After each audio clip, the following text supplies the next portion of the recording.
the talk has been done. Good morning and welcome to this live broadcast on this 17th day of September 2025.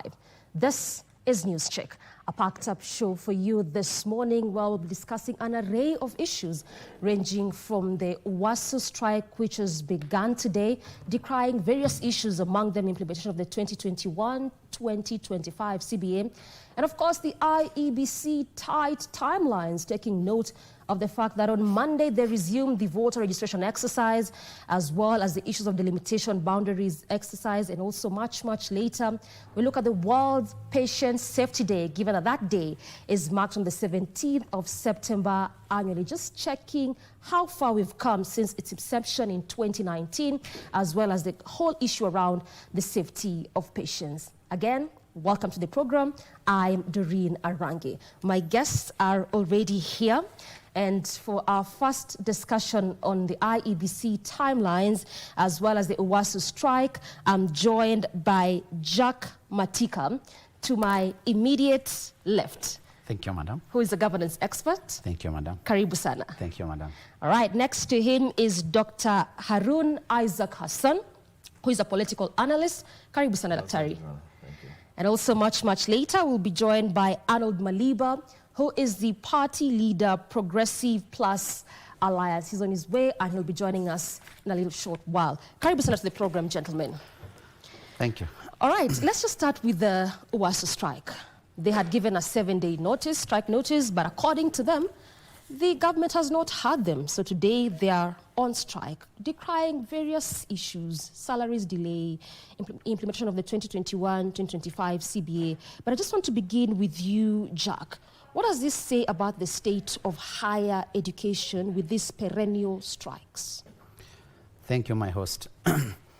Well, the issue about this UWASU strike, I think it is something that also the government, I'm pretty sure they're not taking it for granted. Mm-hmm. It's going to affect thousands and hundreds thousands of learners in different universities. Mm-hmm. And the matter at hand is about the CBA, mm-hmm. the agreement that were basically made. And I think to them, they're like the government have not honored what basically they agreed upon. And that's the reason why they are calling their staff to come out and basically strike during this moment. Okay, as a nation, we also know where we are coming from. Mm-hmm. Looking back, especially during His Excellency Mr. Uhuru Kenyatta, the term, okay. We know what basically how Kenya was basically hit by the COVID-19 and all this kind of, and the nation at that time, many people, the companies, industries, basically, many of them closed. Many people lost their job.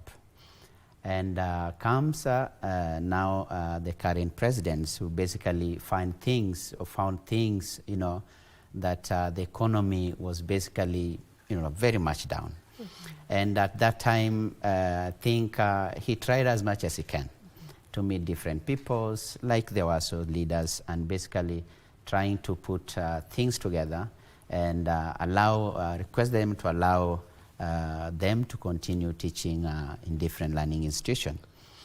And I think the matter cutting across is about the economy in Kenya, and as you say, 2021, 2025, yes. It is not something to be achieved as we looked at as our own economy. I think the government is also trying much. Okay. And different institutions basically need to give government time, just like the president said. They need to understand, come back again to the agreement, and then understand the crisis that we as a nation, all right, you know, so that the government can also still review the agreement that they made, and they implement what they can agree upon, looking at the state of the nation. Okay, so for you, it's about time. It's about time. Okay, Hassan, yes. Do you share in that view that it's just us being impatient? The economy was a bit in a bad place drawing back from 2020 during COVID times, and where we are now with the ballooned debt that we have at 11.5 trillion. Is it us being impatient and we need to give government more time to implement some of these things that they promised? No, I don't think so. I think collective bargaining agreement is legally binding. And when government goes into negotiation with unions, Yeah. 3 entities are involved. Entity number 1 that is involved is Treasury, where the budgetary system of the government is initiated from. Secondly, Judiciary is involved. And of course, the ministry concerned. That's Ministry of Education as well as now the institutions union. Yeah. And when they are making a collective bargaining agreement, in principle, the government is committing themselves. And that commitment needs to be fulfilled. It is unfortunate that every other time we see collective bargaining agreements signed, and in the middle of the process, you hear nothing was addressed. For example, there was a return to work formula. Yes. That was initiated. The return to work formula is a process where when there was actions which were taken by the authorities towards the striking staffs, they have agreed a way that they can be returned without victimization, without pointing out fingers to each of them, or without interfering with their way of work as they have been earlier on engaged. If that has not happened, then in principle, the foundation of collective bargaining formula is first to return people to work with no fear, with no intimidation, with no, lack, without denying them their right. With no discrimination. Without discrimination, that's Okay. pointed that, thank you. Yeah. So basically, if that has not been fulfilled, all the other component within the collective bargaining agreement actually will not hold any value, simply because people tend to think that if we have gone on strike, then we need to be returned in a manner that we are not isolated, just because you are leading a process of industrial action, Yeah. which is a right to every Kenyan. It's calculated in our constitution of 2010, and that's why you see people do that. When we were working for the government, back those days when you have not even started school, 90s and 95, 2000, you will not find a civil servant or anyone working for government institution going on strike. So these issues related to industrial action was facilitated by the fact that this was inculcated in the 2010 constitution. But there are also other worries when you hear lecturers saying they have not been paid for 3 months. I lecture at Uma University, the medical school, myself. And when I see the kind of things that the dons go through, I think it is important for Kenyans to understand that every person who goes for work has a purpose. The purpose is the family he takes care of, the burdens that he carries on his shoulder, and that's why he has given himself to go and do work to be paid. Therefore, universities, you are being told universities, the staff salaries were delayed for 3 months. If they are not in their own houses and they are in rental houses, whose owner of a house will wait for you 3 months for you to get your money? Yeah. Uncertainty, the circle of human life cycle is that we depend on each other. We are interdependent on each other. So, for example, the other component that they are saying is that their statutory funds have not been remitted. That's a very critical thing, because where will they get SHA if their statutory remittance have not been met? Because SHA will only respond to you when you have made your remittance. Yeah. And the remittance is an obligation of those institutions. If it was individuals will have done it.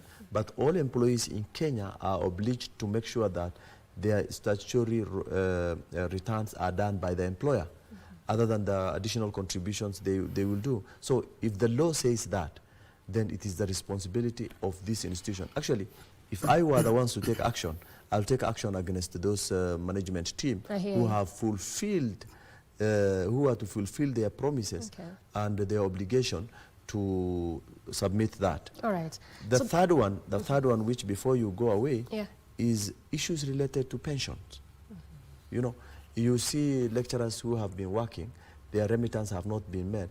Today you retire, and then you go to the pension scheme authority, and you are told you have never made any contribution to your pension. That's very frustrating for a senior citizen who has worked all those years, thinking that the institution he was working for has done their part, and them now happily wanted to go and retire home. But now frustration starts, and you have no control over anything at that particular time, because you are not in the institution, and you are a stranger to the institution because you have left, and you see where you are supposed to get some hope, that is also shattered. Okay. So there are quite a number of things, I think, genuinely there. But when we come to the government, I think there are quite a number of things that the government have not fulfilled. Just before we come to that, Dr. allow me to butt in a bit. And this is just to backtrace a bit on the way you're drawing parallels between the time then, as you mentioned, the 90s, and now, whereby this was unheard of. You would not really see teachers going to strike. But now this has become like the norm, not just the education fraternity, but also the health fraternity. The health society. So then what does this say about government and unions? I think if government fulfill their responsibilities, and much of these industrial actions begin after the leadership of the unions fail to achieve any results on boardroom discussions. And quite often, most of the things is better when they are discussed in the boardroom. Because the logical thing is that if pressure is not there, the government does not do anything. That's what people have now understood. Therefore, the officials or the leadership of the unions will ask their followers to go on strike after they have failed at all attempts with the government to address the issues or the concerns of the union members. So I think for me, because in the government we are quite a number of things that we do not prioritize. Education is a very critical thing in this society of ours. You feel as though that's not being prioritized? Exactly. Like so prioritization of education, actually instead of infrastructure, we must deal with first human capital. Then infrastructure that is already in place can still run the system. If you want to add something after you have settled out the human capital issues, then that is the time we are proud of. Because you may, in universities, you don't go to class and read books. You go and lecture, you are given lectures, and students go and do their own researches to come and do their exams. So the important thing is the lecturer who guides them on how those skills that they are being impacted in are administered to them. And therefore, mine is as simple as this. Let's prioritize education. It is the foundation of every society, and particularly tertiary education is the gateway to the future of all the young generations. So anyone who is not educated, who has no paper to present to anyone, cannot even get an employment. Recently, I'm hearing for you to become a driver, which was an only skilled, life-skilled training. It wasn't academic based. They are asking for diploma in driving, certificate in driving, a license from a recognized institution that gives you a certificate. All right, so Dr. it's so basically this goes a long way. Exactly. So All right. it's not as easy as when we were just employed. You know, we just completed colleges and we were given jobs. Now people have to look for jobs. And the only way is institutions of higher learning must be empowered for them to produce quality workforce within the society. You want to chime in on that one, Jack? Yes, thank you. Thank you, my host. I want also to basically echo what my colleague have said, the doctor. Of course, when you talk about the pension, when you talk about education as a priority, these are very important things that as a nation we have basically to pay attention. And as much as I said before that we need to be patient, I was trying to look when doctor was talking about 90s, during those years, and then a lot of things has changed. When you talk about the population of the nation, if you compare the populations and current populations, and then if you start looking at the economy, the current economy, and compare the economy that we had basically. And then also when talk about the 90s, there was like, when talk about government and those departments, organizations. And then you find that in those years back, we had a single party. And there it was very easy for any institution basically to follow the policy that are made by, because a single party communicate to all parties and all organograms. And basically they love to implement what the top says. Currently we are living in a world, in a global world, in a nation where we have all kind of party. And sometimes, as my dear colleague have just said, yes, and just maybe we'll basically talk about it. Sometimes politics get into this.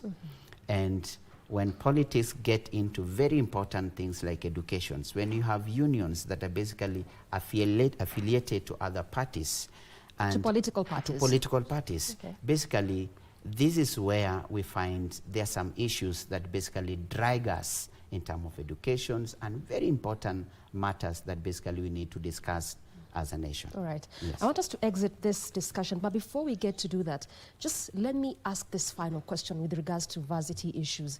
The question of unions, as you've all brought it up, do you feel as though also unions fail the teachers, for example, or the doctors, for instance? Because, for instance, they're on this strike. They'll go and agree on that return to work formula. It won't be fully implemented. They'll go back to work. Then they come and say, it hasn't been fully implemented. So again, they go back to the streets. Should they stay put until it's all done before they go back? Do you feel as though they're failing the workers? Let me begin with you on that one, Harun. No, I don't think so. I mean, they actually don't have much. Theirs is just to push the government. Okay. They have no control over the outcome of what the government must fulfill. And the only option they have is that if certain things they have agreed has not been fulfilled, yes, to call their members again to go back to the street. So I don't think their mandate is basically backed by the members' action.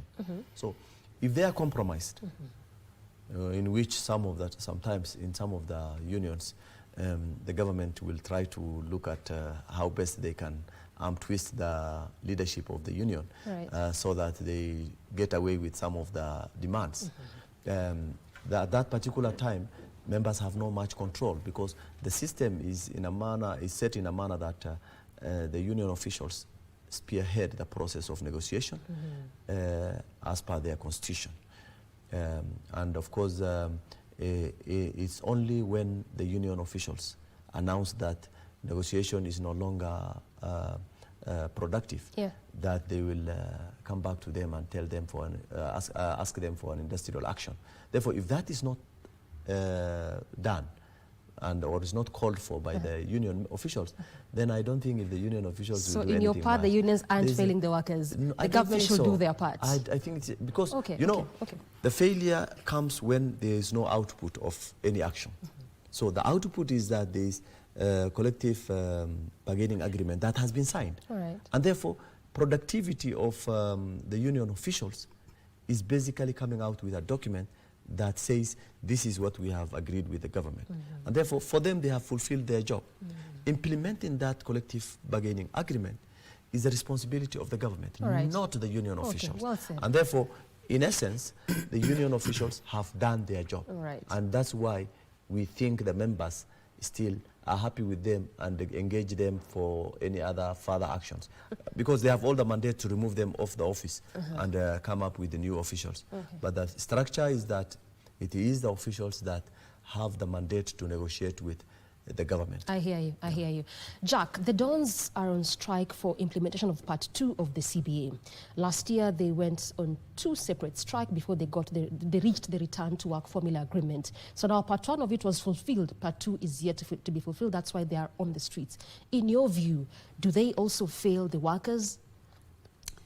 Just like the doctor said, of course, the collective agreements that the unions and the government agree together, I think the government also need to put, follow it up and then implement.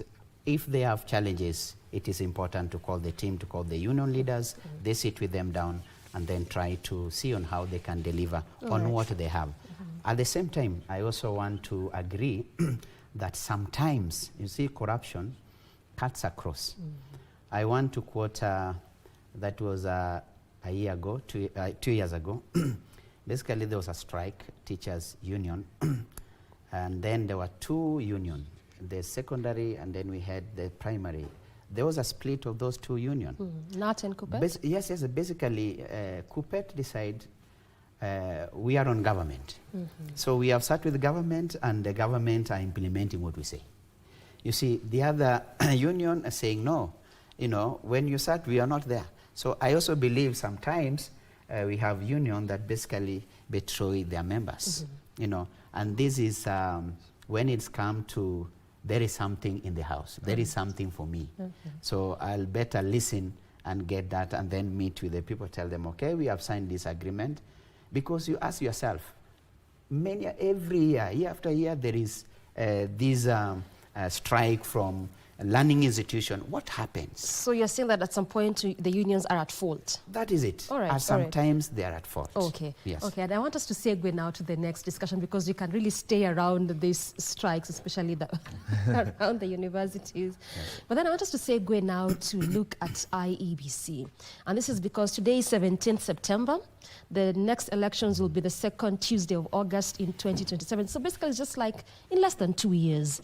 The new commission came into office in July after that appointment and subsequent swearing in. So a lot of work that they have to do.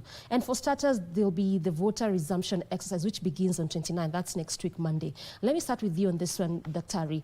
Do you feel as though the commission is ready, prepared for the kind of job cut out for them? IEBC is another complex scenarios. Why is that? In our political arena. IEBC have some fulfillment, and these fulfillments are overridden by time, and the lapse of some of the times gives them constitutional crisis. Yeah. For example, boundaries delimitations were delayed. Yes. So there's legal uncertainty on whether the time frame that is available, IEBC is likely to conduct boundary limitation. After every 8 to 12 years, as per our constitution, we are supposed to do boundary delimitations. And this has not been fulfilled because there was a huge gap in constituting the commissioners in IEBC. And therefore, that resulted in what is called constitutional gap. Yeah. Where the commissioners are now in place, but they're in dilemma. They need interpretation of the constitution in regards to the current gap that you are seeing. And therefore, ideally, you are supposed to do boundary delimitation 12 months before, basically a year before the election. They still have that time, but what do they have on their table? One, there are by-elections, which are scheduled for November. Yeah. And most likely there will be others. We don't know. So that's also another task. Secondly, voter registrations. What happens in voter registration? In every 10 years, we are supposed to have new registration, and the old registers are shelved. This is not possible now. According to what they have announced, is that they will be using the same voter registration of the previous years. And people are asked to change their area of voting site. But they did say that exercise beginning on Monday would also allow for new voters to register, and this is supposed to go all the way till 2 months to the next elections. No. They have said it will allow. Actually, they will go into register new registration. Yeah. We have no problem with that. Okay. The challenge is the constitution first. I think we need to accept what the bylaws that are there in the electioneering processes. That every 10 years, we must know that every 10 years, we must shelve that register and do a new registration. Yes. That has been the practice. Now it's not possible because there is no time. It is time pressure that is hitting on IEBC officials that forces them to do something which is not procedurally correct. Now, if you say that you will go into register people, look, what happens is that there are people who want to go and change their polling stations. There are people who are new who wants to go to new polling stations. There are registers which was messed up in 2022. Yes. We know very well. Yes. There was a big mess in the register for 2022 because of big shots political influence. And those needs to be cleaned up. If those cleaning up is not done, then we know very well that there will be uncertainty in the outcome of that election, because much of the votes that people are thinking about, the voters registration, is to see the effect of the election and you know, developing confidence in the system to the extent that people believe that registration was done genuinely and the registers are very clean. What will deny IEBC with the pressure they have not to clean up the register, and we get around 500,000 people who are already dead in the register, and they will still be voted in. You know, when you go for election is when you understand the secret of the electionary process, where you find in areas which have no much influence or no cameras, people will vote in all the people who are in the register because people compromises the officials of IEBC. And this has happened in many occasions. So we have the issues of the boundaries. Yes. I think they must be seeking clarity or interpretation from Supreme Court. Actually, Alutalala Mukhwana, one of the commissioners in charge of voters exercise, says that the matter is that the Supreme Court seeking to see if they can still do the boundaries or not. So I think because that's the only option they have. Yeah. You know, sometimes what happens is that you may be put in a very awkward situation. And the only way you have is to seek for interpretation of the law. So if the law interprets and say it's mandatory for them to do boundary delimitation, what happens? The election will be in crisis. Because, look, voter registration is, the biggest challenge is budget.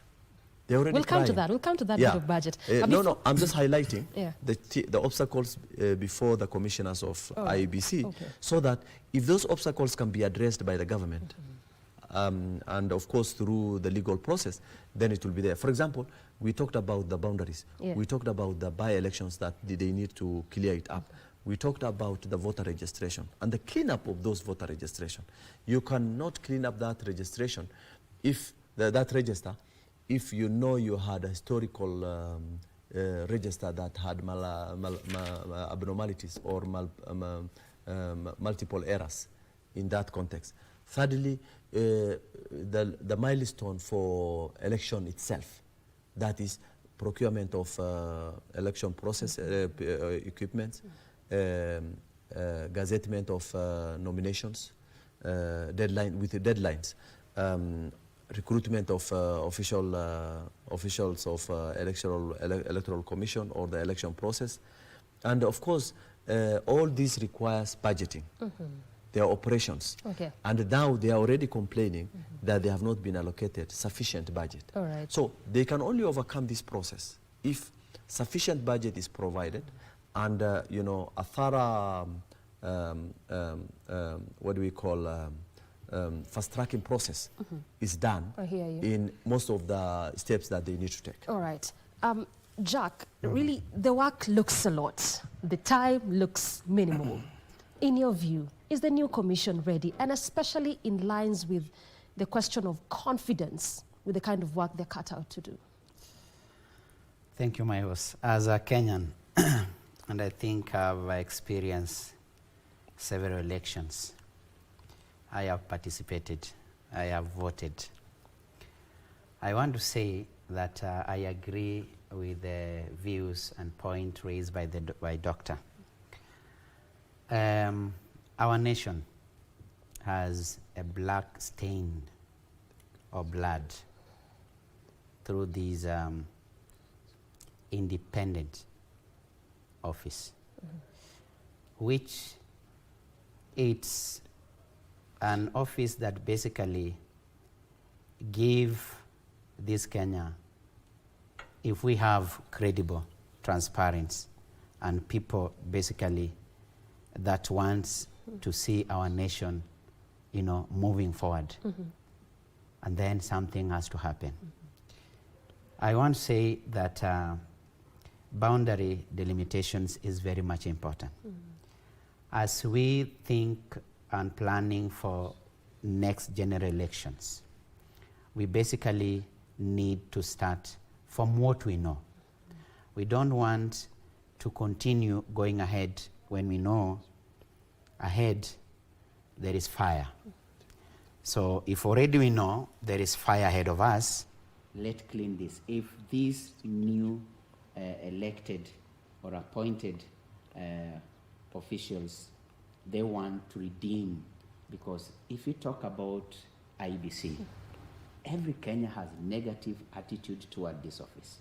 So this is the officials that are currently in this office, they have to redeem themselves. Okay. They have to ensure that they give Kenya credible election. And especially as when we talk about by-election that we are going to have, they have to show Kenya that they have been elected and they are working to give Kenya. Just hold it a bit, Jack. We work on your mic. Okay. A bit of glitch there, but hold on that thought. We'll revert back. But as you work on that, Daktari, I'm hearing a lot of this need to build confidence, and also the question of boundaries delimitation is coming out strongly. And if you can remember, this was one of the biggest questions that the JLAC posed to the commissioners when they were being vetted, because you already passed our constitution time frame. It's either 8 to 12 years. 8 was in 2020, 12 years was in 2024 March, and clearly we are past that.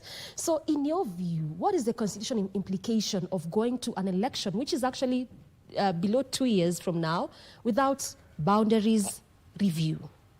First, I think to start with, we will be battling with legal issues. Some constituencies will definitely opt to go to court, and that will going to slow down the process of election because it is their right. Yeah. So I think we need to look at that. But I think, JLAC, you know, when it comes to parliamentarians, yes, I have one issue. You know, Parliament is where budget allocations are done, and they know there was a problem with the timeline. I remember one of the commissioners mentioning very critically, saying that if all the necessary facilitations are provided, with the little time we have now, we can fast-track those processes, which is true, because everything can be done based on budgets. So if where there is no money, there is delay always, because you cannot move anything.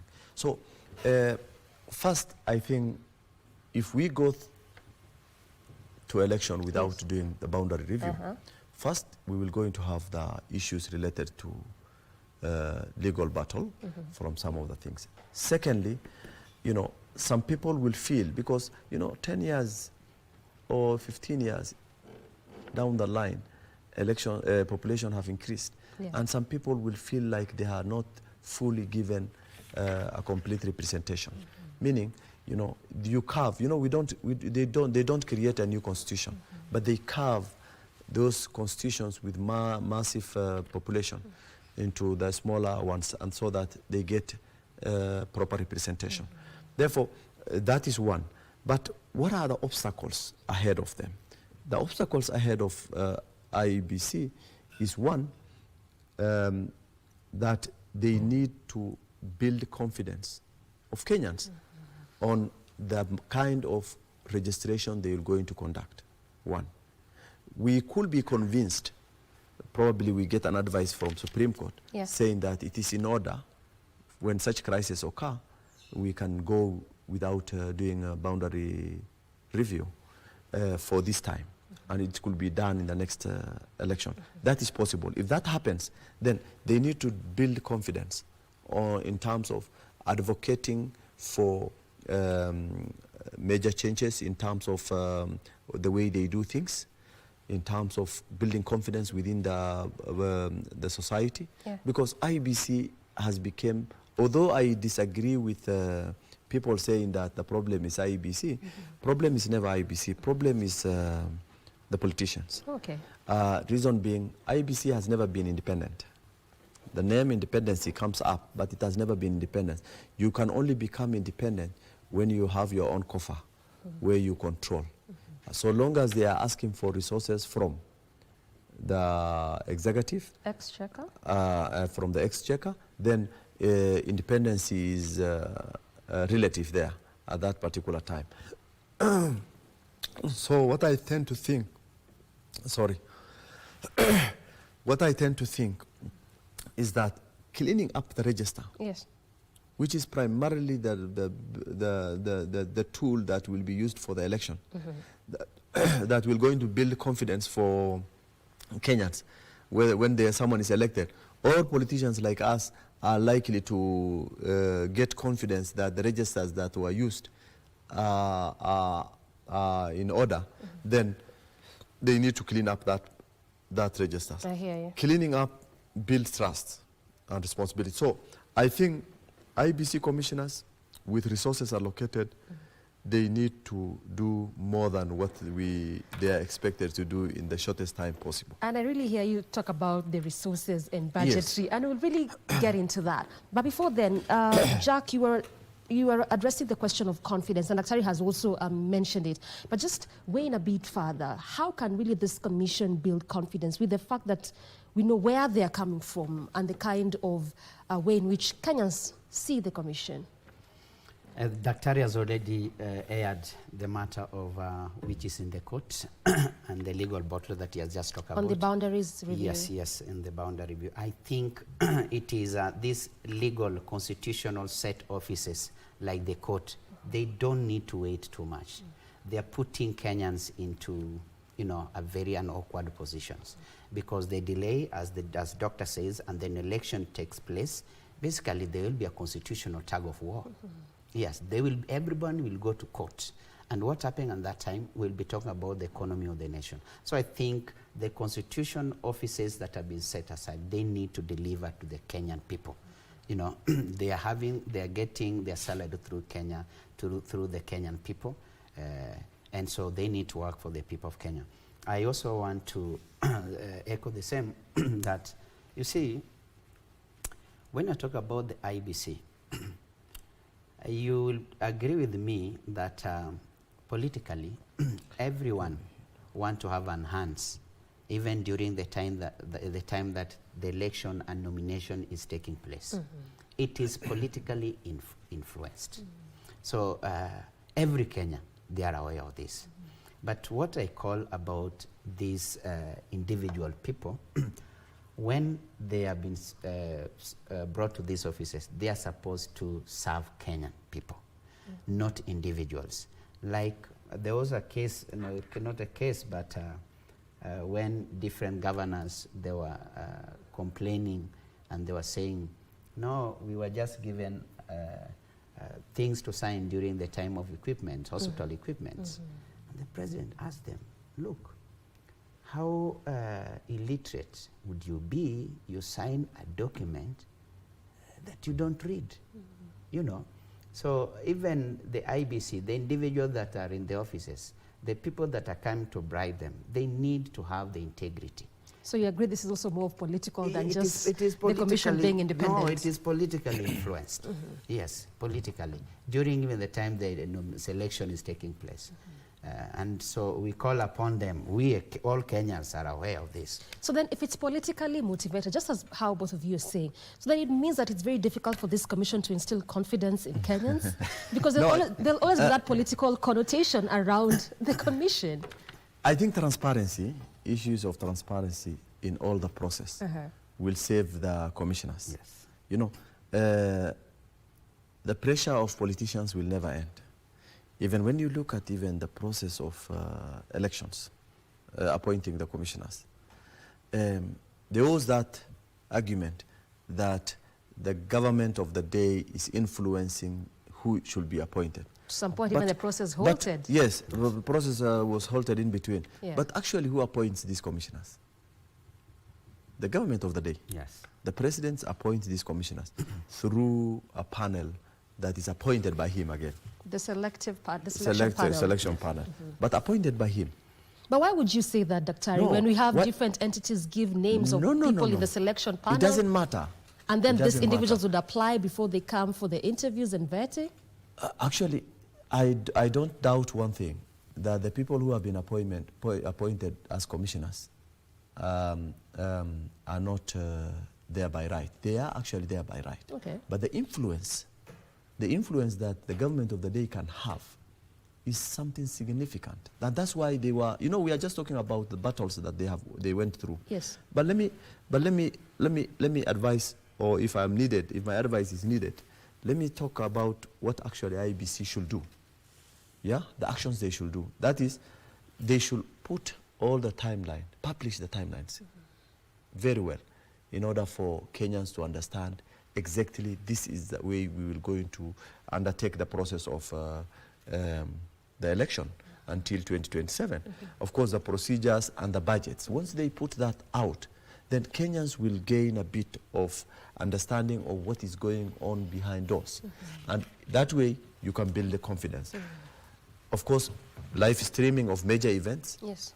You know, the digital world has helped many Kenyans understand things they will have never understood in their life. The live stream that we do, even commissioners, much of the commissioners, you know, when you look at the opinion of the public during their interview, Yes. much of them, people talked about positive about them. People presented themselves very well, and Kenyans were also appraising them. And therefore, it's not you only who comes out and decide on what. Kenyans also actually participated, but that has been achieved through live streaming. Of course, there is the real-time updates where, in the event that something is happening, if Kenyans, IEBC comes out and inform Kenyans in real time, then definitely Kenyans will gain confidence in the process that commissioners are taking place. So I think inclusivity of other stakeholders and engagement, because this is a process that requires quite a number of people. Of course, independent and accurate communication. Yeah. These are things that we must address. Demonstrate impartiality.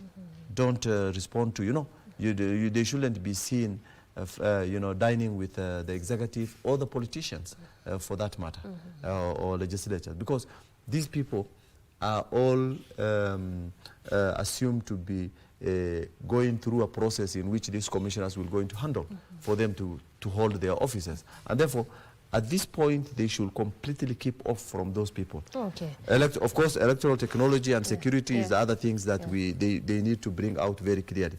Because, for example, now, why we are saying the timeline is that the gadgets they were using, of course, there are those ones which are outdated, there are those ones which will need to be replaced, there are these ones which need to be procured. And last time I was saying, sometimes we use a lot of resources to procure things from outside that is used for one time.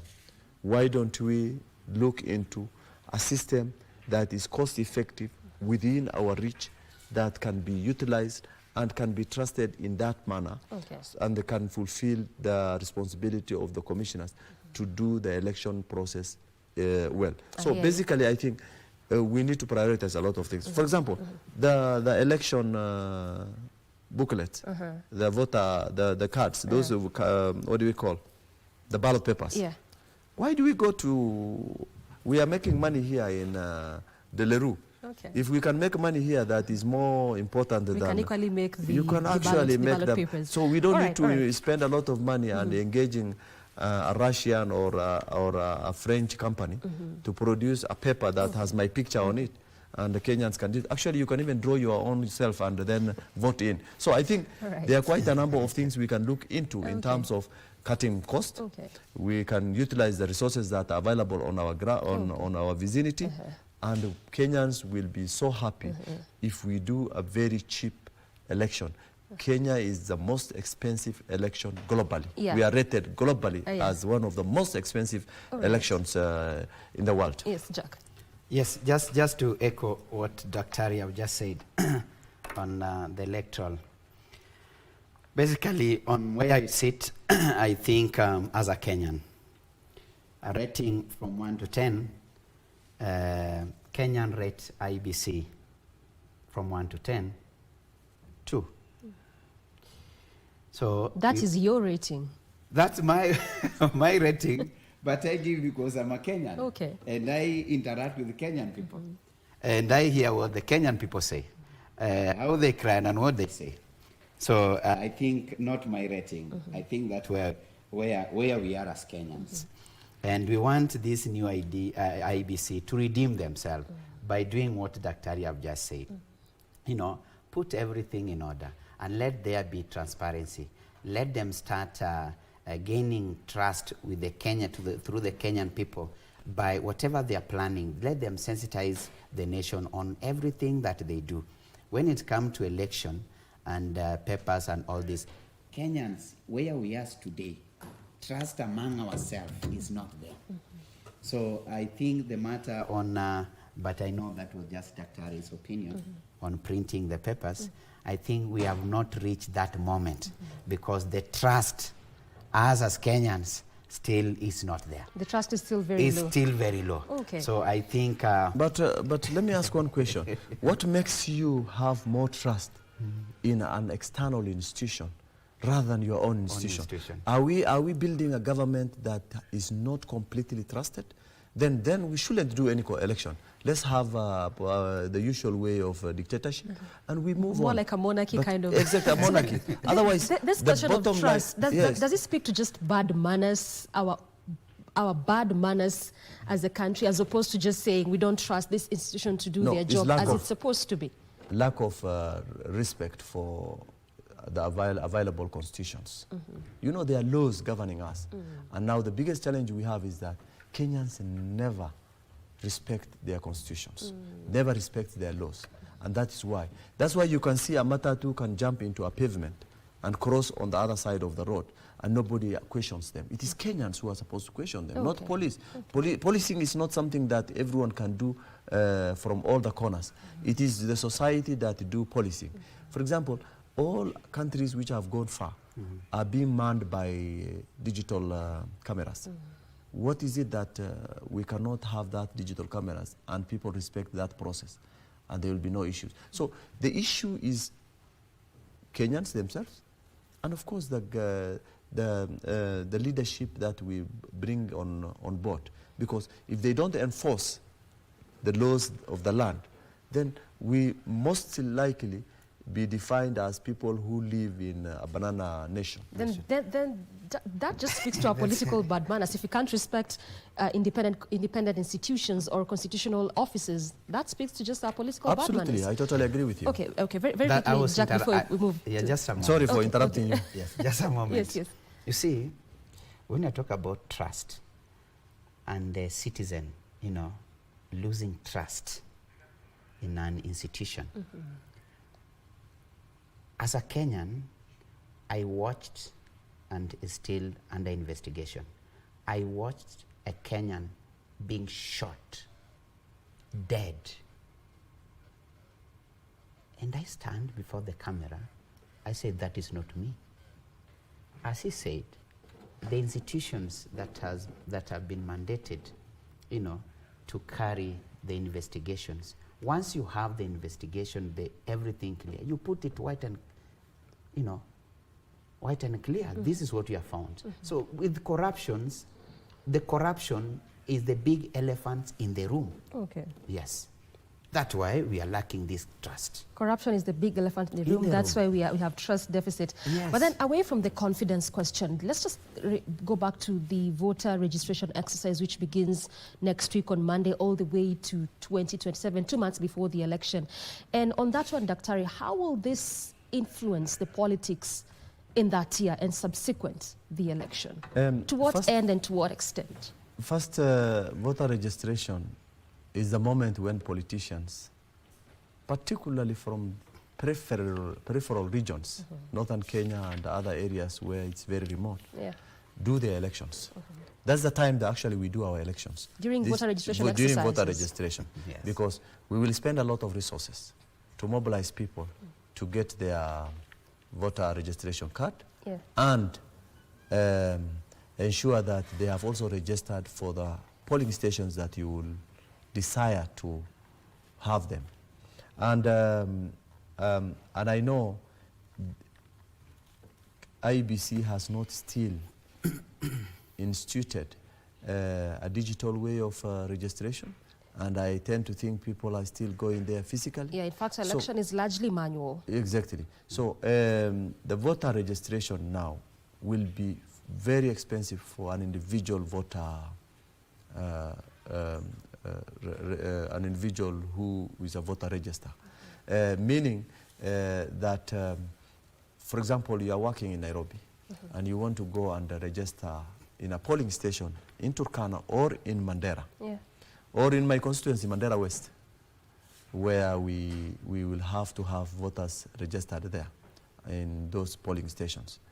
The person has to spend transport, food, to go there and get registered and come back to his work. Therefore, I don't know why Kenyans fear the digital world, and that's where to go. That's why the president was insisting that whether people like it or not, I think change must be impressed, where the e-procurement, and therefore we are asking for e-voter registration. Why do I go to put my details in a book or a register in a place called Ardahalo, in a village in my place, and yet I can sit here at the comfort of my desk. I register and put all my details there, and then they clean up their register easily, digitally. This other one had also came up with a difficult challenges, where IEBC officials who are conducting the voter registration have been influenced by the sitting members of parliament, or the members of county assembly, or even a governor, to destroy or divert the voter registrations that you have put place in a specific polling station to a place where you have not even thought of, even for the person. And then the last minute, when the register is cleaned up, the results come out. You see you are registered under Turkana, and yet you registered in Mandera, meaning there are influences that people will be doing. And that's why I was saying real election in those areas, very remote areas, not these advanced urban areas. Elections actually is largely conducted during voter registration. And that means then everybody that you have registered there, you are 100% sure that they will be your voters.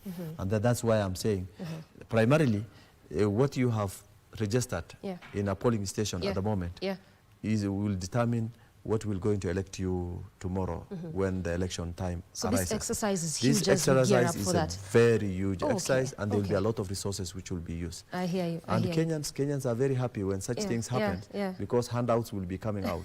Politicians will be, we are willing to pay something out now so that registrations occur.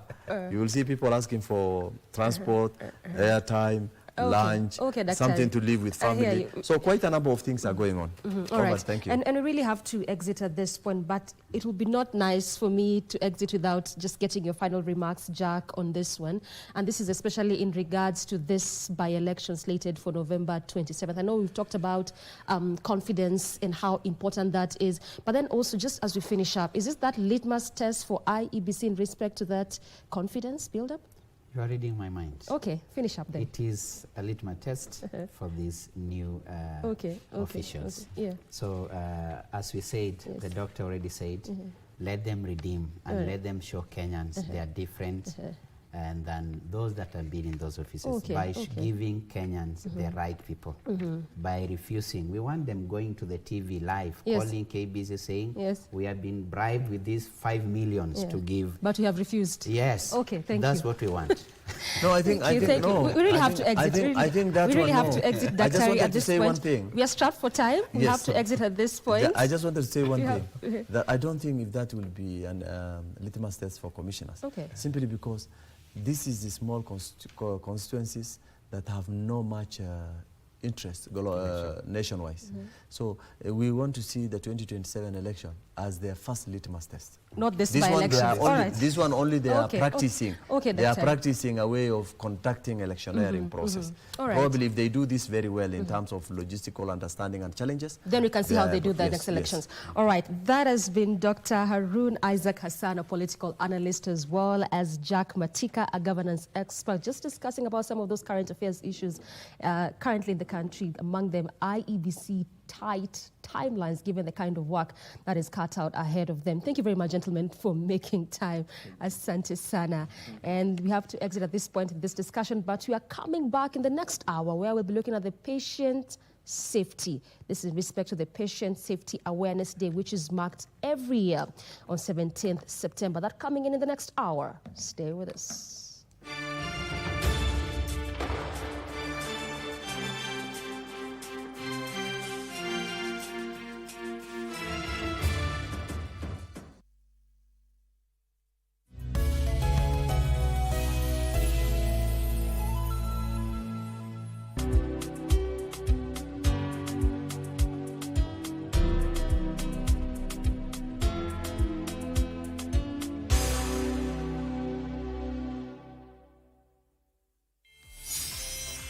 Hello, fabulous ladies. Welcome to the talk show that's all about sisterhood, empowerment, and unfiltered conversation. We will be focusing on women. We believe in women. We are really changing. We are creating a safe space for women to connect, thrive, and share.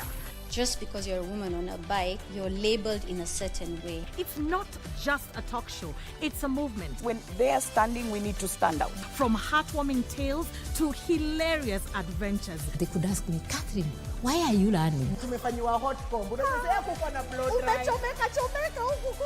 We are turning the spotlight on women who are breaking barriers in their individual fields. You have to have a vision. You are the leaders of Kenya today. Keeping it honest and relatable. Mental health is real. Yes. Where there is no communication, there is no relationship. Join the sisterhood on KBC TV for Dada's show. Umefanya kati yangu ipotee. Kijana ako na kifua. Si nilikuwa nimefunga kondoo pale. Moto.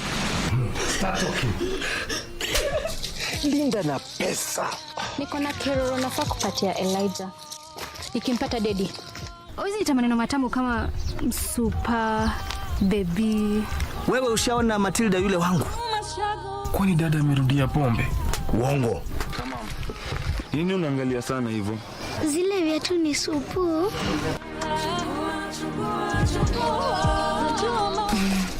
Cindy, baby girl.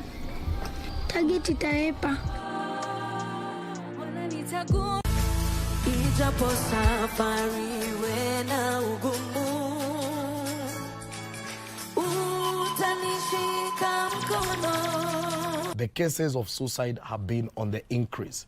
And this is also the other paradox is that there are many people who have been thinking and people who have thought about it. Mental health needs understanding. You cannot deal with someone who has bipolar or someone who is dealing with anxiety or depression na unaanza kumweka. The Bible says, pona. The truth is, maombi ni poa.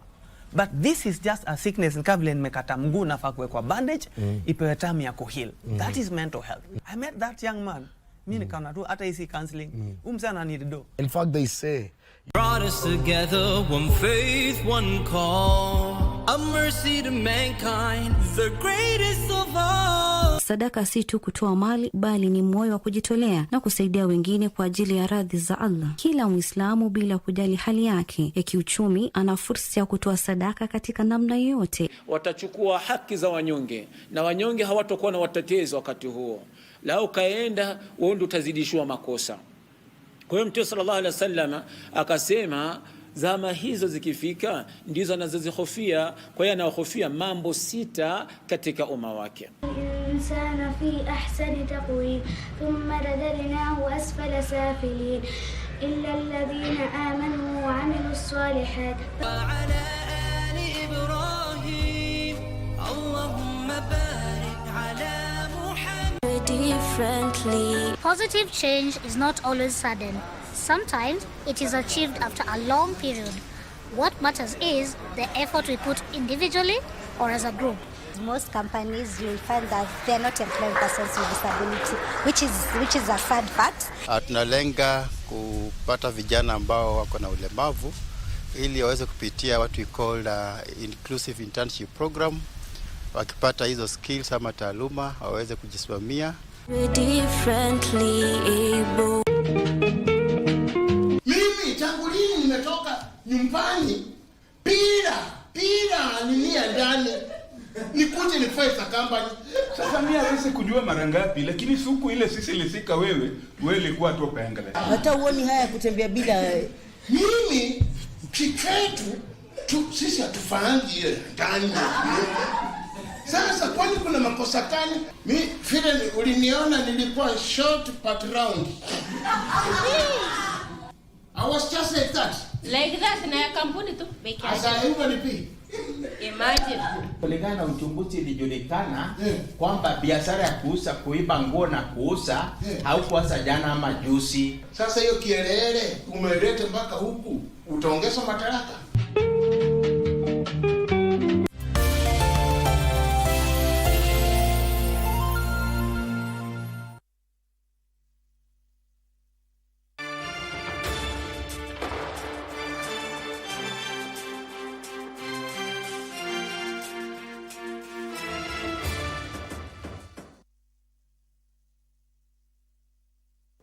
Welcome back. We now turn the crack to Mombasa County, where President William Ruto is there currently inspecting various development projects. Let's head over there and listen in. With the construction of the 2.8 kilometer link to the SGR has finally closed a gap that separated the city of Mombasa and rail. Today, that gap is closed forever. This link matters because it provides the much needed fast and last mile connection for commuters, visitors, and tourists. With a daily capacity of up to 5,000 passengers, it will ease pressure on roads and enhance the commuting experience while making the Madaraka Express more accessible and convenient for all. Distinguished guests, efficient, safe, and sustainable transport is the backbone of a strong economy. By shifting more passengers from road to rail, we lower maintenance costs, cut emissions, and make our transport safer. We also strengthen Mombasa's position as a hub for trade and tourism, while reinforcing Kenya's role as the gateway to the East African Continental Free Trade Area, a market of 1.4 billion people. Let us also remember that rail is not only efficient, but it is also safe. With an average of 2.6 million people already using the Madaraka Express each year, this commuter link will boost passenger numbers, improve safety, and save lives by reducing road carnage. In the bigger picture, this project is part of our government's ambitious strategy to expand Kenya's rail network from Naivasha to Malaba through Kisumu and across the Lamu Port South Sudan transport corridor. The ultimate goal is clear: a Kenya and Africa seamlessly connected by safe, efficient, and sustainable rail. Ladies and gentlemen, the commissioning of the Mombasa commuter rail is more than a local convenience. It is a symbol of our past, a solution for our present, and a promise for the future. With this service, Kilometer Zero once again becomes the epicenter of Kenya's journey, not just the starting point of our history, but the launchpad of our modern economic destiny. And let me say this, nikizungumza kwa lugha yetu ya hapa. Kwanza, nataka niwapongeze wananchi na wakazi wa Mombasa. Niseme shukrani nyingi. Shukrani nyingi. Kwa sababu yale mengi tulikubaliana na nyinyi. Kwanza tulisema Mombasa hii itakuwa ni mahali pa kufanyika biashara. My first commitment to the people of Mombasa was that we were going to reverse the decision that has been made to move rail services, to move port services from Mombasa to Nairobi. It was my first act when I got into office to reverse that decision, and today I can confidently say there is greater efficiency, there is increase in numbers in the efficient port of Mombasa. We have moved from 2012, we had the capacity and the numbers that moved through the port. Tulikuwa na TEUs 1.4 million. Today, 3 years later, the TEUs have moved from 1.4 million TEUs to now 2 million TEUs. And that is the reason why we are now expanding the port of Mombasa. I will be back here before the end of the year to start the expansion of the Mombasa port. The government of Kenya has committed another 41 billion shillings to expand the port of Mombasa so that we can make it much more efficient and we can make it bigger and better for those who are using the port of Mombasa. Kwa hivyo, kabla ya mwisho wa mwaka huu, kwa sababu ya yale mambo yameendelea katika port yetu ya Mombasa, mzigo zaidi inazidi kupitia port yetu ya Mombasa imeongezeka kutoka TEUs milioni 1.4 mpaka sasa imefika milioni 2, na ndio sababu hiyo tunarudi hapa kabla ya Disemba kupanua port ya Mombasa, na serikali ya Kenya tumeweka shilingi bilioni 41 kuipanua port yetu ya Mombasa, vijana wengi zaidi wapate ajira, mizigo nyingi iweze kupita port yetu, na tuwe na efficiency na capacity kubwa ya kusongesha mambo ya biashara katika taifa letu na wale wote wanaotumia port yetu ya Mombasa. Leo basi tumefika hapa kwa sababu wananchi wa Mombasa walituuliza ya kwamba wanatumia pesa nyingi kwenda Miritini pale kwa terminus ya SGR. Mtu anatoka Nairobi anatumia masaa 5 ama 6. Alafu akifika hapa Mombasa terminus anatumia masaa mengine 2 kufika hapa Mombasa mainland. Ndio tukasema tutatengeneza hii section ya kilomita 14, na mimi nafurahi leo ya kwamba sasa itawezekana kwa wana Mombasa, wafanyi biashara, watu wa hapa pamoja na watalii waweze kufika kwa terminus ya SGR na wafike hapa Mombasa mainland bila ya kuangaishwa na mambo ya traffic. Pia ninyi kama wananchi wa Mombasa mlitueleza ya kwamba ni bei ghali, kama ni matatu 300 400, kama ni taxi ni shilingi 800 1000. Lakini kwa sasa bei ya kutoka hapa CBD kilomita 0 hapa Mombasa mainland mpaka pale terminus ya SGR itatoka hiyo shilingi 300 kwa matatu, shilingi 800 kwa taxi, mpaka shilingi 50. Na mimi pia nataka niwaeleze wana Mombasa ya kwamba mbali na kuunganisha sehemu hii na terminus ya SGR, vile vile nimeeleza waziri na railways waanze sasa kupanga vile tutaunganisha hapa pia na Dongo Kundu. Tuko na kilomita karibu 35, kwa sababu pale Dongo Kundu pia niliwaeleza watu wa Mombasa, tumeongea miaka nenda miaka rudi kuhusu mambo ya special economic zone ya Dongo Kundu. Lakini jana nilikuwa na ndugu zetu waegezaji, watu wa Afri-Exim Bank, kampuni ya Arange.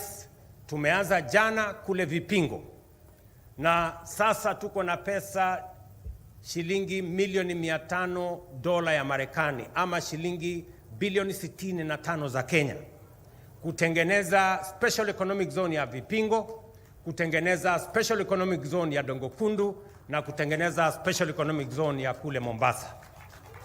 That is just for matters infrastructure. We are going to invest more with our friends as we make the port of Mombasa much more efficient, as we make the county of Kilifi, Mombasa, Lamu, and the entire Coast Province a source of serious economic activity so that we can employ more young people, create more wealth, drive our economy, and elevate our country to new status. Kwa hivyo, mimi nitarudi hapa mambo mawili kabla ya Disemba.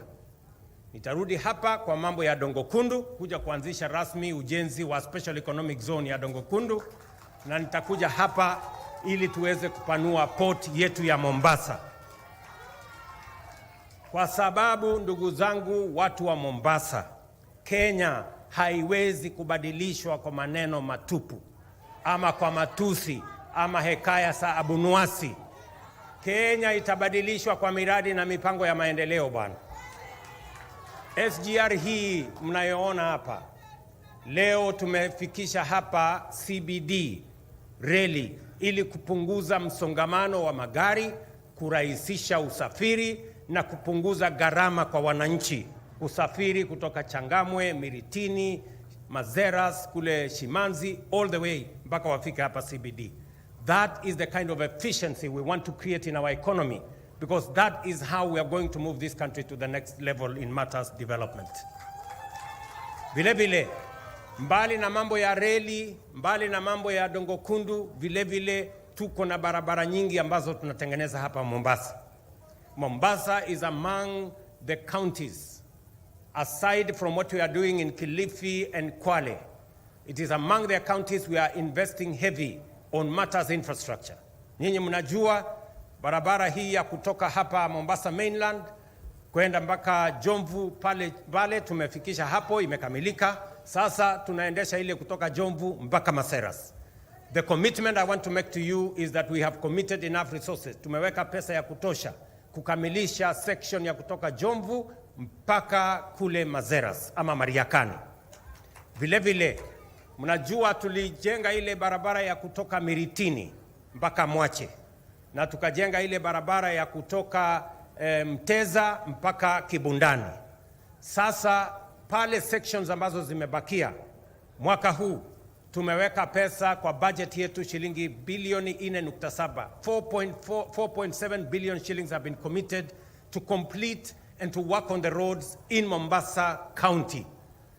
Nyinyi mnaona ile kazi inaendelea kutoka hapo Nyali Bridge kwenda mpaka Mtwapa.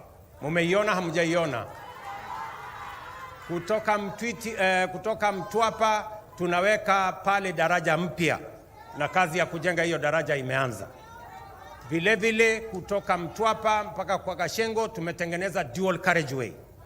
Na kutoka kule kwa Kashengo tunaisukuma mpaka itafika Kilifi yenyewe kupanua ile barabara. Kwa sababu pale katika vipingo special economic zone, pale tunajenga hiyo special economic zone.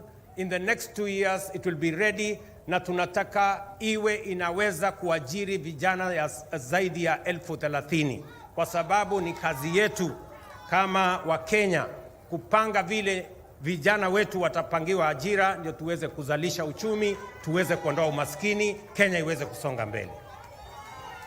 Mombasa hoye! Mombasa hoye! Na mimi nataka vile vile niwaeleze bana, katika harakati hii yote ambayo tunafanya, vile vile tunataka tuhakikishe ya kwamba wakati tunasonga mbele hatuachi wananchi wetu nyuma, na ndio sababu tuko na mfumo mpya wa mambo ya afya. Na mimi nataka nimshukuru gavana wenu na kaunti ya Mombasa. Pale nyuma mambo ya matibabu yalikuwa ni kama ni starehe ya wale watu wako na uwezo na matajiri kulipa. Safari hii tumesema vile katiba ya Kenya inavyosema, afya sio starehe tena ya matajiri, sio haki ya wale wako na uwezo na pesa. Afya ni haki ya kila Mkenya, hata yule wa chini. Ijumaa hii tutakuwa tunawalipia wale watu ambao hawana uwezo wa kulipa mambo ya afya. Serikali ya Kenya, vile niliwaeleza, tutaanza kuwalipia kuanzia Ijumaa hii. Ndio kila Mkenya aweze kwenda hospitali, atibiwe, aende nyumbani bila ya kulizwa pesa, aziuze mali yake, aziuze ploti yake, aziuze shamba yake, aziuze ng'ombe yake, aende nyumbani, kwa sababu sote mbele ya katiba ya Kenya sisi wote ni sawa. Na nasema hapa Mombasa ndio county number 1 kwa mambo ya afya. Hii Mombasa County, kwa wale wa Kenya milioni 27 waliojisajili, watu wa hapa Mombasa ni karibu 800. Nasema pongezi watu wa Mombasa. Na tumekubaliana na counties zetu zote ya kwamba mwananchi akienda hospitalini atibiwe, apatiwe dawa, adungwe sindano kama ni wakudungwa sindano, lakini aende nyumbani bila ya kuulizwa pesa yeyote, kwa sababu serikali ya Kenya imetoa pesa ya kuhakikisha kwamba kila mwananchi anashughulikiwa. Na kama kuna hospitali inalipisha wananchi, tunataka tuelezwe, ndio tujukue wale ambao wanafanya kazi hiyo, tuwapeleke jela. Mombasa ni sawa si sawa bwana? Ni sawa si sawa? Pia tulikubaliana na nyinyi ya kwamba katika mpango wetu huu na katika kule kupanga ajira ya vijana, vile vile tulikubaliana ya kwamba tutapanga mambo ya physical development of infrastructure. Tujenge affordable housing, tujenge masoko, tujenge hostels, tuhakikisha kwamba tunajenga special economic zones, ndio ajira zaidi ipatikane kwa vijana wetu. Hapa Mombasa tumetumia pesa ya serikali, na katika mipango yetu tuko na shilingi bilioni 24 ya affordable housing, ya markets na ya hostels ya Mombasa County. Na leo mimi naenda kufanya inspection ya some of our projects, the one we are doing. Tunataka kuwatoa wananchi wa taifa letu la Kenya kutoka vitongoji duni, mahali hakuna maji, mahali hakuna stima, barabara hamna, tuwapeleke katika makao ya kisasa, kwa sababu that is the provision of section 43 of the Constitution, makes a demand on the government of Kenya to make sure that citizens are living in decent, habitable conditions and housing. Ndugu zangu watu wa Mombasa hoye, tunakubaliana? Munasema tuendelee ama tuendelee jameni? Tuendelee. Na ndio sababu tumekubaliana, ndugu watu wa Mombasa, tumekubaliana ya kwamba siasa ya ukabila na chuki na migawanyiko haina nafasi tena katika serikali na katika taifa letu la Kenya. Ndio sababu tumeungana. Tunaelewana? Ndio tumeunganisha tukawa na serikali ya broad-based ambayo inawajumuisha Wakenya wote, kwa sababu ya muhimu sio mashindano ya kisiasa, sio malumbano ya kisiasa, sio mambo ya mirengo. Ya muhimu ni vile tutabadilisha Kenya, tuondoe umaskini, tuzalishe chakula ya kutosha, tufukuze njaa, tuzalishe nafasi za ajira wa vijana wetu wa Kenya, tuzalishe uchumi Kenya, tuondoe umaskini, tuwe na utajiri, Kenya iweze kusonga mbele. Watu wa Mombasa jameni, na wauliza, munasema tuungane ama tutengane bwana? Tuungane, sio? Ndio tuweze kufanya kazi kwa pamoja. Tunaelewana? Na mimi nataka niwaeleze,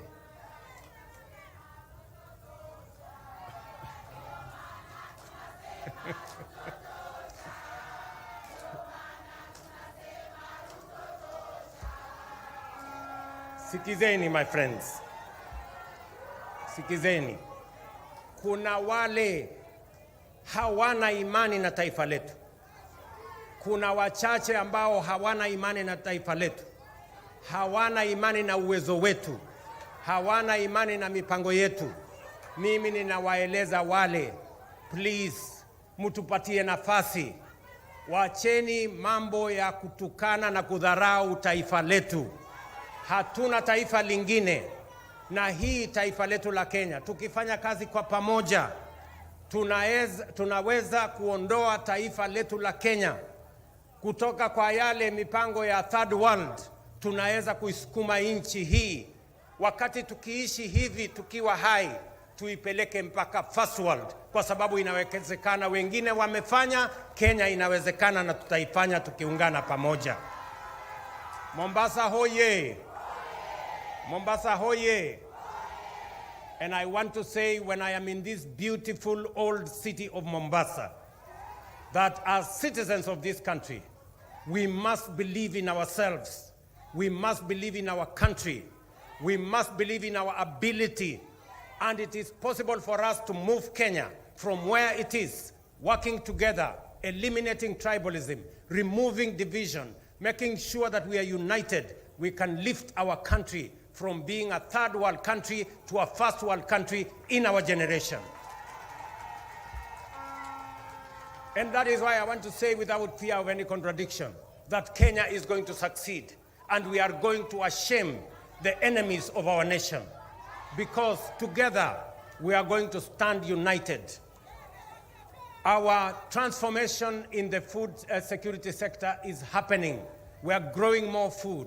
We have more maize. We have more wheat. We have more sugar. We have more tea. We have more coffee. Our farmers are doing well. We are elevating our infrastructure. Through roads, we are committing close to 300 billion shillings to do our roads. We are committing resources to elevate our health.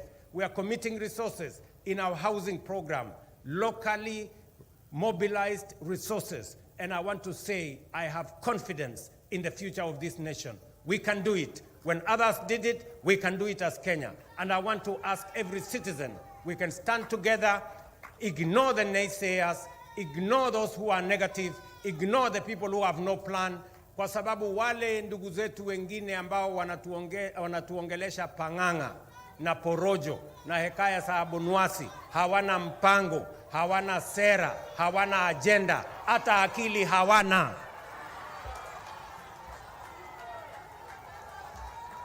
Ndugu Mombasa hoye! And with those remarks, I am proud to declare the Mombasa commuter rail service open for operation. Thank you very much and God bless you. Tumpongeze Mheshimiwa Rais anapoenda sasa kuchukua ticket.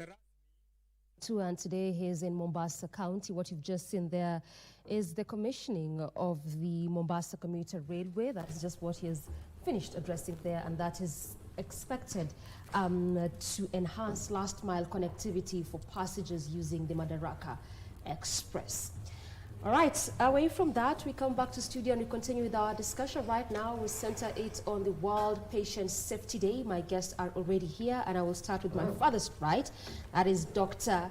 Farthest left, right? Farthest left. Dr. Geoffrey Ngewa, who is a pharmacist and a clinician. Right next to him is Frida Nyamu, a senior nurse at the Kenyatta University Teachers Referral Hospital. And right next to me is Dr. Simon Kigondu, a gynecologist, as well as the president of the Kenya Medical Association. Ladies and gentlemen, karibu sana to the program. Thank you. Thank you very much. Okay, so World Patient Safety Day, marked every year on the 17th of September. Let me start with you, Dr. Ari. Why is this important? What is the significance of this day? Yeah, and thank you very much for inviting us to this show.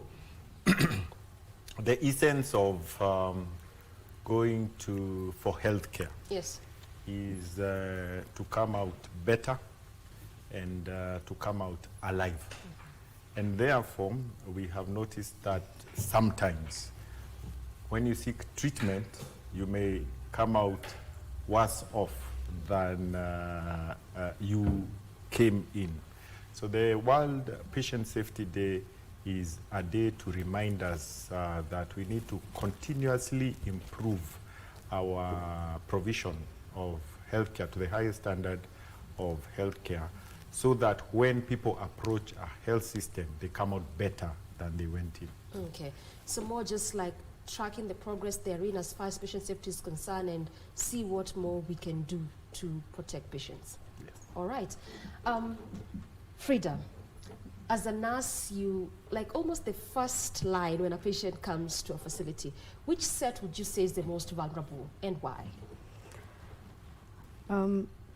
Throughout the spectrum of the patient being seen in a hospital setup, like Dr. Kigondu said, that the patient, it's expected that they are going to receive best healthcare provision, and this is throughout their patient journey. Right from when they come into the hospital, where the first contact would most likely be a nurse for triage. Yes. So them getting their vitals and basically their reasons for coming in the hospital very early and correctly, through diagnosis, being seen by the doctor, and even going for diagnostics. Is it imaging? Is it lab works that are need to be done? And finally, if they require surgery, safety around surgery, to include the infection prevention practices that they are followed there, and admission back into the units. Yeah, what I really want to get from you is, as the first line, perhaps of defense, which set of patients are the most vulnerable from your encounter? I don't know if I have a bias, but now that we are talking about the World International, the World Patient Safety Day today, the theme today is around newborns and infants and children in general. Yes, they are at their most vulnerable because one, they cannot communicate, so it's the healthcare and basically community around this child that ensures that the baby is safe at this point. So how they come into the world, so delivery through whatever means, how they are received into this world, and the care that goes on to include their warmth, their fast feeding, all their reflexes are there. So all this is the patient safety around the newborn and the child. So it makes mothers and neonates? Yes. Okay. Dr. Geoffrey, 6 years later, since it was launched by the World Health Organization in 2019, would you say the goal is being achieved around world patient safety? Well, very, very clear. And I want to begin by appreciating and thanking my senior here, Dr. Simon Kigondu, and to build on the foundation he has laid, and also Frida right here. Since the UN SDGs were rolled out in the United Nations, the WHO basically, even inaugurating such a day, I would say steps have been taken, but we have a division. Looking at the kind of demography in East Africa, the developing and underdeveloped countries, in comparison to what is going on in the Europe and in the West, it's a total different domain. So if you say, have we achieved?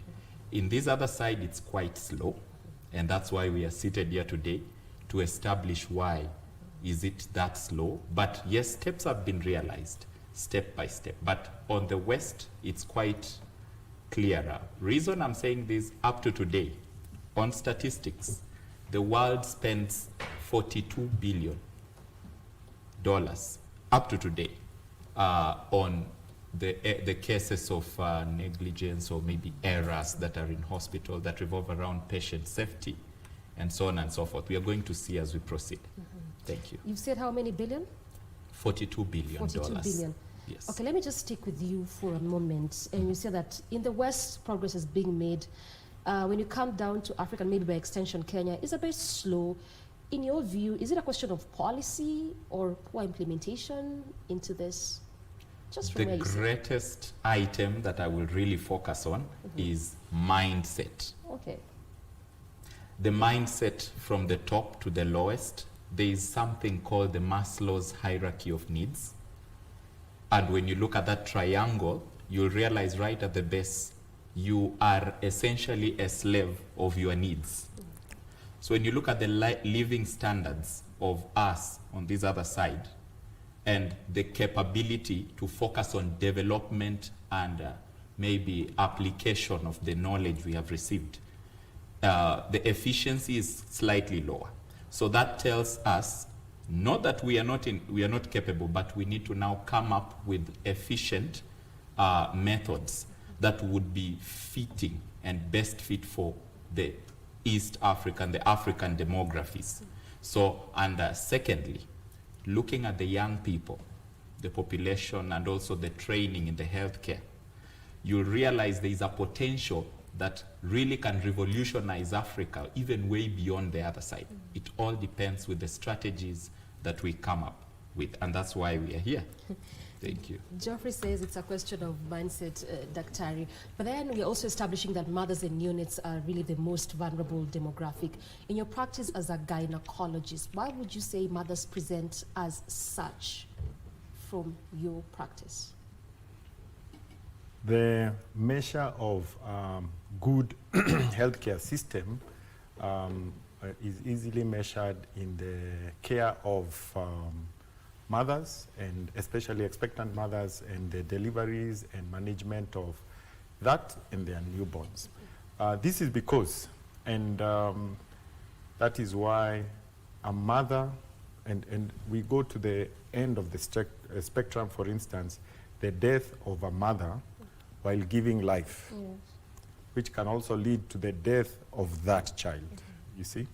And you have a normal mother coming in, and she maybe delivers a newborn, dead or alive, let's say, and then she dies. It's very difficult for a normal person to understand how a normal, you went in normal and you came out dead, you get? And therefore, a long time ago, and we have been accused severally, hao madaktari wanaua akina mama, hao nurses, hawajui kile. Yeah, so it has always been, you know, sort of, it's easier.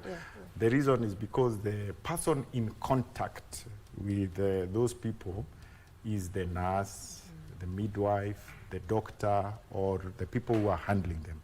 So you blame what is in front of you. So with the time, we have come to realize that if you do that, then what happens is that the system never improves, because some of the issues that are the cause of that are never addressed. And therefore, we have, with time, improved, and you will see this, and it's a big part of patient safety, maternal and perinatal disease surveillance and response, MPDSR. So in short, it is learning from death. Okay. And if you learn from death, then you continually improve the system.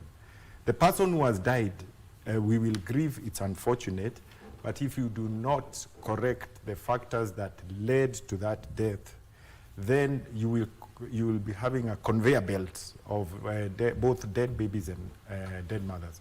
And this is very easy to do. And therefore, over and above mindset, which might be one of the components to that, there are things like healthcare financing.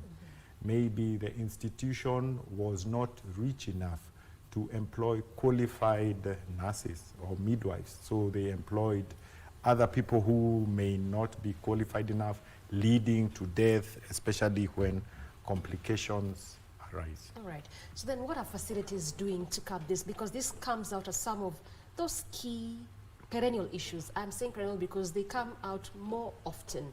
What are facilities doing to address this?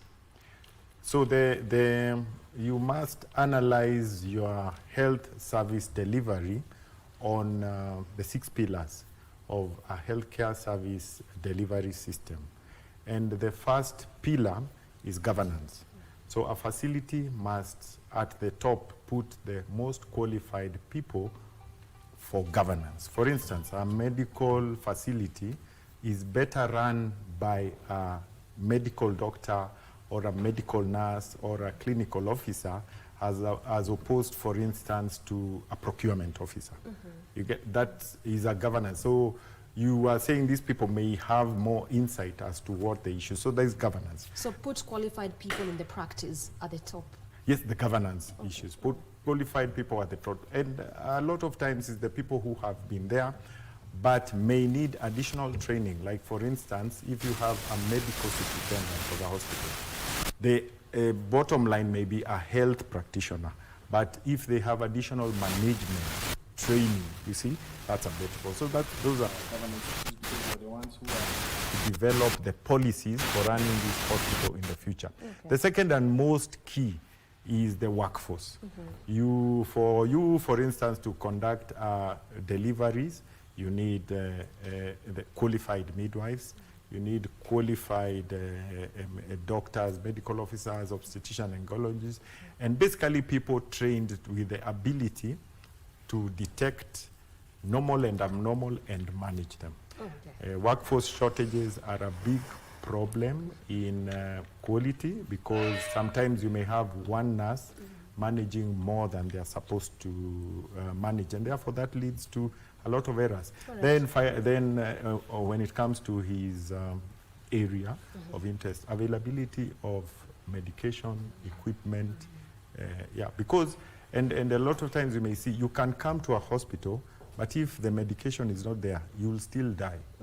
Unfortunately, sometimes this is not visible to the general public, because alienda hospitali alikuwa mgonjwa, but the main problem may be that the medication they were supposed to be given was not there, maybe because the facility did not buy or something. And also that goes back again to financing. Yes. But then again, Frida, question of understaffing, which Dr. has quite brought out, especially even on the nurses' part. Have you experienced that, and to what end does it curtail the achievement of this patient safety? And even as you respond to that, are there trainings around these health workers as it concerns patient safety? Yes, so nurse-patient ratios in Kenya and generally in the world has been a challenge that would affect patient safety, and even in our setup. Case on point, for example, in the rural facilities where we don't have as many healthcare workers or as many nurses, that the ratio is 1 to so many in the village or basically the community. And what that has been addressed to some extent. We are having more institutions putting up, having training for nurses. We are having specialties within nursing, broadening, like for example, yes, you are a general nurse, but you go back to school to specialize in pediatrics, to specialize in neonatal nursing, and that pumping in of workforce that is knowledgeable also is helping in curbing the space that would be widening around patient safety issues. So yes, in terms of nursing, there are steps that are being taken. Challenges still exist, but some small steps are some little progress is coming by. Slow but sure. Slow but sure. Yes. What are some of the challenges you see, Geoffrey, when it comes to child health care, the threats you see? Since we've already established that it is mothers and children, or mothers and neonates. What are some of those threats that you see in respect to child health care? All right, thank you very much. So when it comes to child and mother, usually there is the aspect of civic education and the knowledge of the details that are entailed in the patient care and the dangers involved. So I've seen facilities really coming up very well and strongly in the HCP, the healthcare providing the mother and child health programs, where they are taken through on how to conduct the breastfeeding and all the other therapeutics. There are many things to do with contraindications. There are medications that you are not supposed to administer along with others. There are other items to do with adverse reactions, where when you administer some medications to the child, there could be some side effects or adverse reactions, which obviously the medical practitioners have really already well been trained. So we have the different grades. So how to tackle such things. And that tells me why there is need for a one-on-one engagement and a clear communication between the healthcare provider and the mother, because the child cannot speak for themselves. That's why they become quite more vulnerable. So it calls for a clearer communication, not a dictator kind of dictating instructions and taking it the way it is. So that would really quite enhance productivity as far as their safety is concerned. And one more thing to add on what Dr. Simon had mentioned. When it comes to the medications, the distribution really matters, because we have a lot of mortalities that have been registered because of inadequate or sometimes no medications accessed in our facilities. But then when the supply system is very well enhanced so that every facility is reached, then we'll be able to have, we need some innovative or some technological approaches that would be able to scan. And we know in Lamu today, we are having these quantities of medication, which are maybe more than what we would need. In Nairobi, we are having less. So how would we balance and have a clear distribution across? So that's really because of my interest in the pharmaceutical distribution of medical. It's a question of medication shortage, medication supply, as you mentioned. You had also alluded to that. But then again, diagnostics. To what end does it play a challenge or a hindrance into achieving this safety of patients, especially for neonates? Dr. Yeah. A lot of times resources sort of dictate what can be done. And many a time you may need some form of expensive, so to speak, a form of diagnostic measures. Yeah. But sometimes they are limited by availability of your ability to pay, and hence the reason we are trying to go to a situation where you already have prepaid for your medical cover. It could be through the Social Health Authority, a private insurer, or if you are rich enough, out of pocket, so that the doctor's ability to treat you is not limited by their inability to request for investigations because you can't afford them. And therefore you can imagine a lot of people being treated without complete investigation. So it's a resource issue. And yes, if you're not investigated, because the way we are taught is to take history, talk to the patient, do a physical examination, do investigations that you have narrowed to, and some of them may be beyond the range for these particular people. And therefore you can see you will end up providing poorer quality of care, not because you don't want to treat them, but because resources are unavailable. It's really quite interesting that around this discussion, resources never miss. Resources in availability, quite key in getting proper health care or universal health coverage, as you may. All right, Frida, again, as a nurse, aside from diagnostics, there's another challenge that is coming up very strongly, what is called the AMR, antimicrobial resistance. Talk to me about how your experience has been around, especially with mothers just coming and say, nataka hii antibiotic, nataka hii, and how much is this affecting the safety of patients? To what extent? In our setup, to a larger extent, because like you have said, most of the parents will get that the child has a cough, and your first instinct is rush to the nearest chemist and buy amoxicillin, for example, and paracetamol because there was fever. Yes. What happens is when this is habitual, that this time the child was given this without the proper diagnostics. Sometimes even there are viral infections, they're not necessarily ones that are brought by bacteria, so that the child would need an antimicrobial drug. What happens is that with time the child gets resistance to this medication, and in unfortunate incidences is where the child now needs those, the actual, because even with antibiotics they come in their classes, so that amoxicillin is in a higher class than the other drug, for example. And for example, the use of azithromycin in our setup. Everyone is just taking azithromycin because it's just one tab in a day, and for 3 days, and you are done with that. Yes, you're going to get cured, but for how long can we take this the azithromycin? And it is in the that class. So what happens by the time that you really need this azithromycin, your body has already outgrown this drug. And yes. All right. So then it has become a common practice, and I'm so sure as a pharmacist you have encountered this often than not times. How can we curb this as we begin to wind down?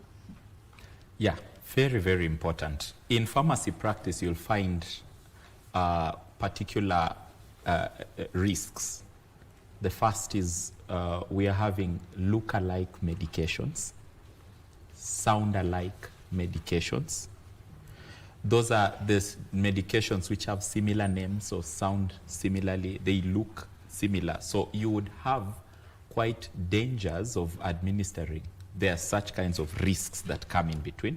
So what we are talking about are errors, because they strongly contribute to these kinds of outcomes.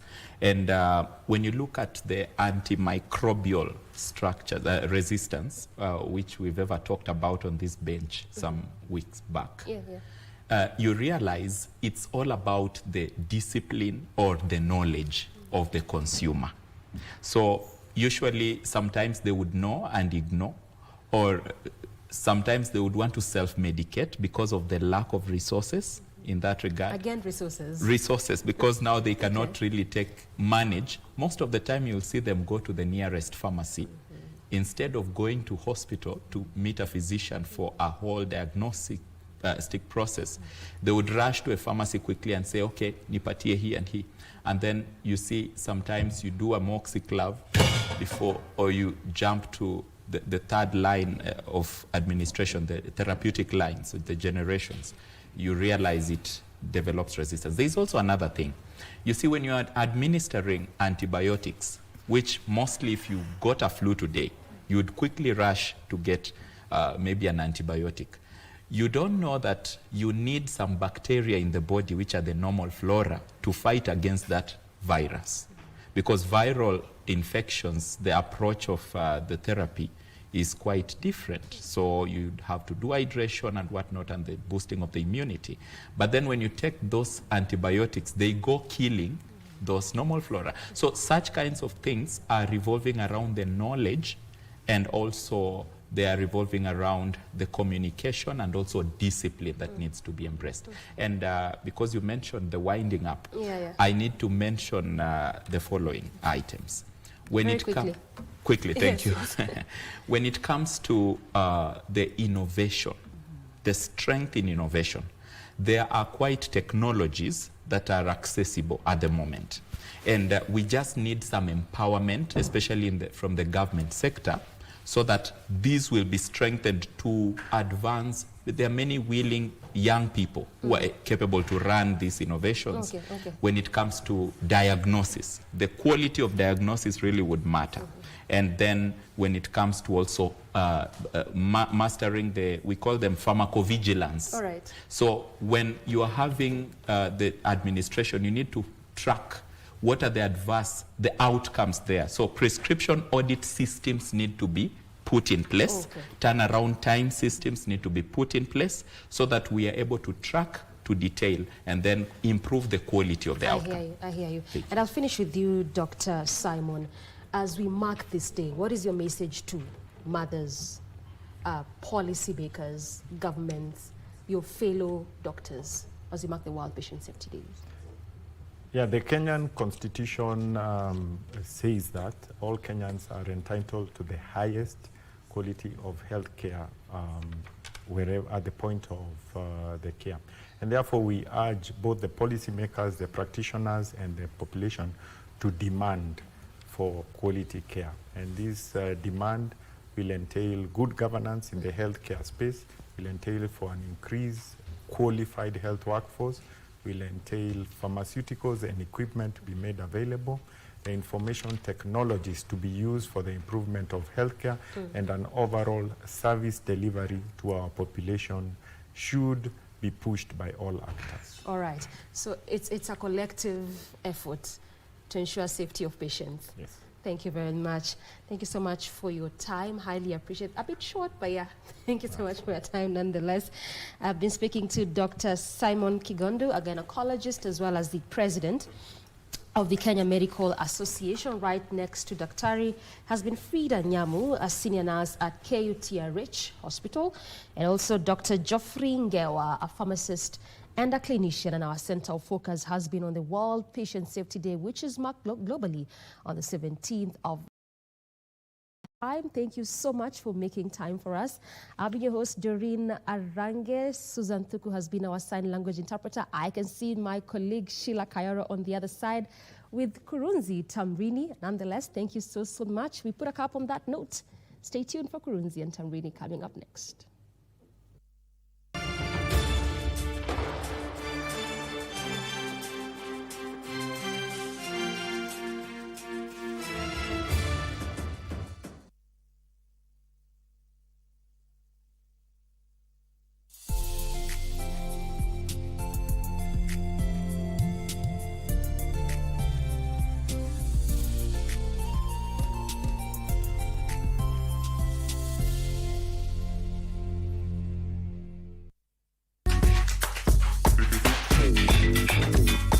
Religion can be simply described as a system of faith and worship where people communicate with a spiritual power or powers. But fake prophets and their miracle churches continue to flourish by taking advantage of vulnerable people. In South Africa, we expose some of the most heinous sexual offenders in the country's recent history who commit crimes in the name of God. There is going to come a time when false prophets will rise up. That statement is a prophetic statement. It's happening now, right in front of us.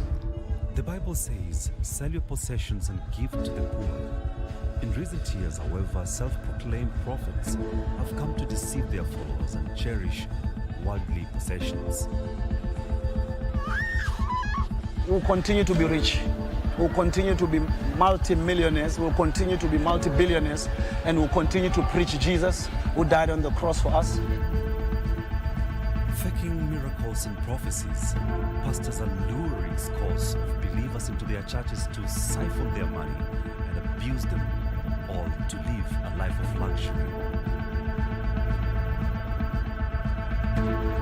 It has broken me, right? This whole experience, this whole ordeal, waking up every day, okay, I've left the church and I'm not dead yet. In the name of Jesus, we proclaim freedom. We proclaim victory in the name of Jesus.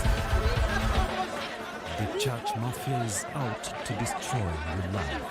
You think you're the only one that was raped by a prophet? No, you're not the only one. It's what they do. The false prophets are everywhere, but their victims also unite and stand against them. It's time for us to say, it stops there and it goes no further.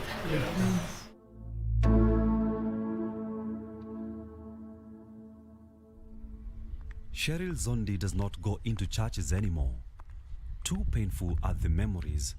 For this interview, however, she agrees to meet in one close to her home in Johannesburg.